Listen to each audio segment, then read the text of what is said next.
Hello, this is Grandma, and today I'm reading the story about Egbert and the Fisherman. See, there's Egbert right there. You can see the boat. Relax, close your eyes, and imagine a duke's son, Egbert, who thought he was the most important person in the world. Elbert believed he could be as rude as he wanted and order everyone about until a kindly fisherman taught him an important lesson. So listen carefully to his story. One morning, Egbert was being carried around the palace in a sedan chair by his servants, Benson and Merryweather. It wasn't that Egbert couldn't walk. He was very lazy and didn't like to do anything for himself. "I want to go boating," Egbert said to Benson. "But Master Egbert, there's a storm coming," stuttered Benson. He was scared. He knew Egbert didn't like it when people said no to him. "I don't care. I'm the Duke's son, and I want to go boating right now," shouted Egbert. Benson and Merryweather, puffing and panting, carried Egbert and his sedan chair down 108 steps of the palace, out of the gate, and toward the sea.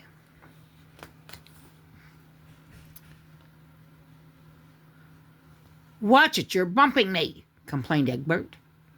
The two exhausted servants hauled Egbert along the rocky road to the harbor.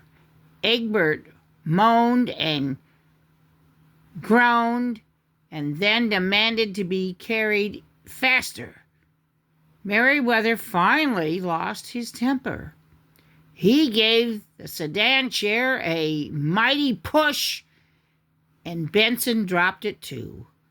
"I've had enough of you and your wicked tongue," said Merryweather.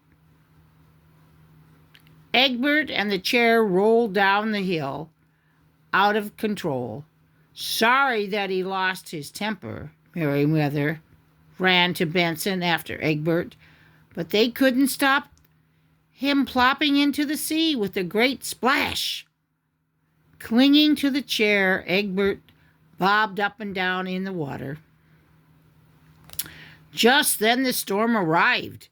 Lightning flashed across the sky, and the waves were whipped high by the wind, and Egbert had never been so frightened.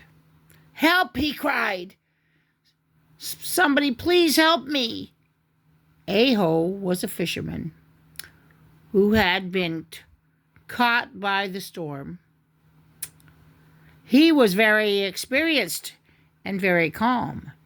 He'd haul his sail in and patiently waiting for the storm to pass.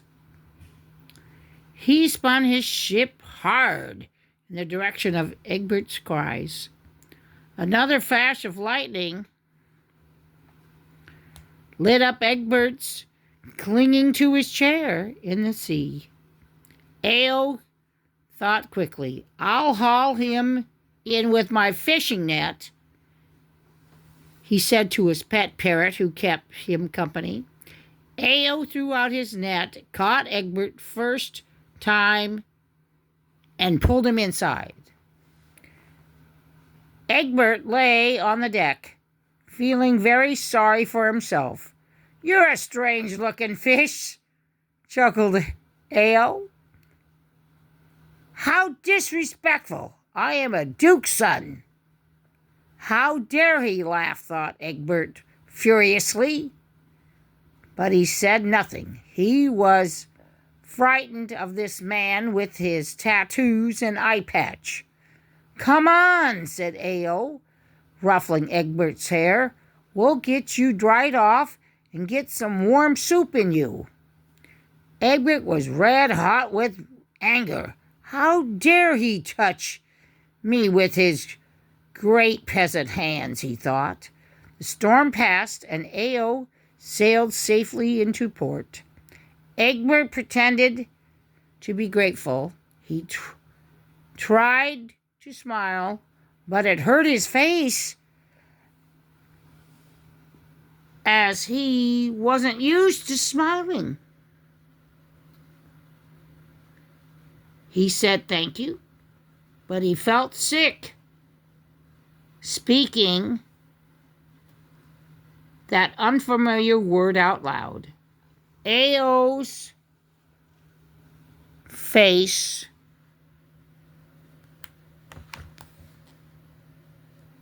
he said, "When I become," to Ao's face he said, "when I am made Duke, I will reward you generously." But under his breath, Egbert said, "as if."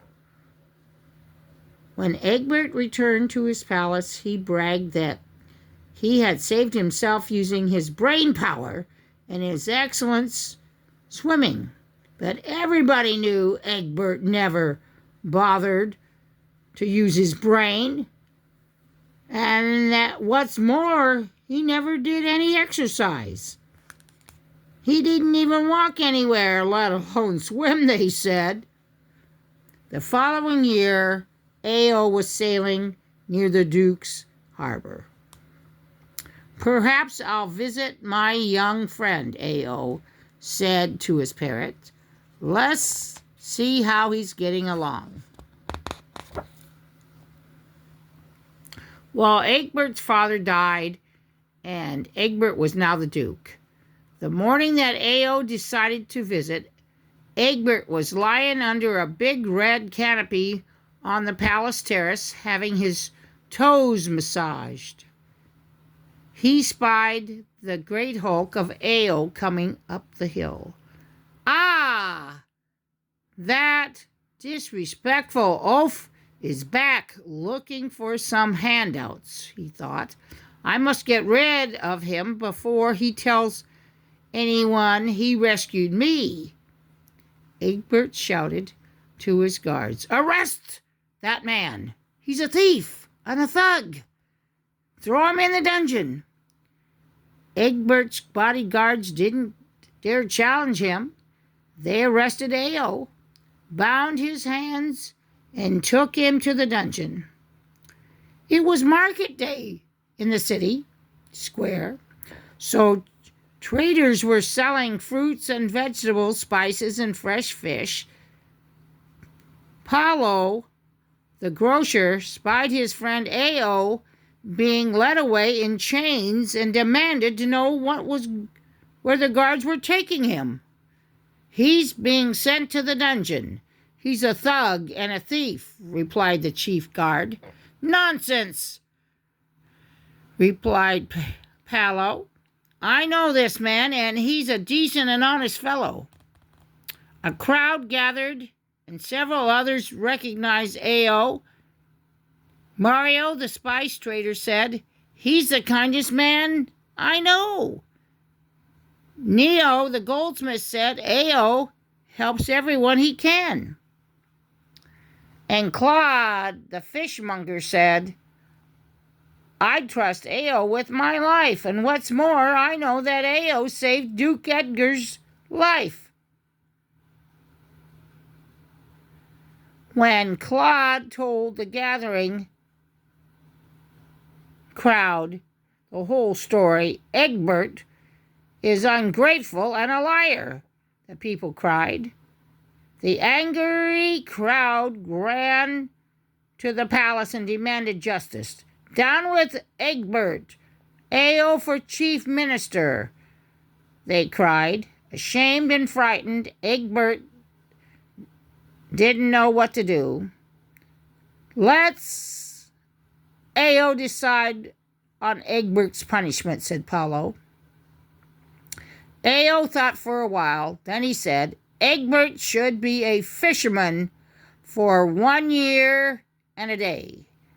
I can't think of a better way of teaching him patience and humility. After 1 year and a day as the poor fisherman, Egbert had learned his lesson, the value of helping people, and was grateful when people helped him in turn.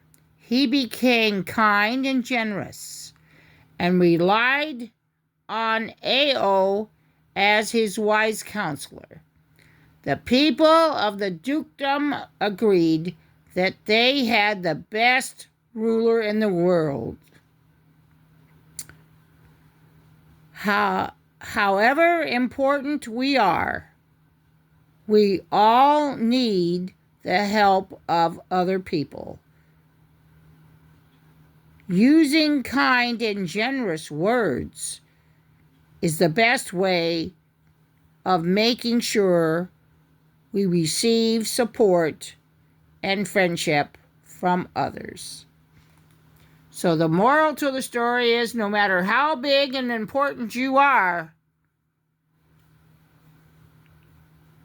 using kindness and kind words and making the best way of making friends and to receive support when you need it.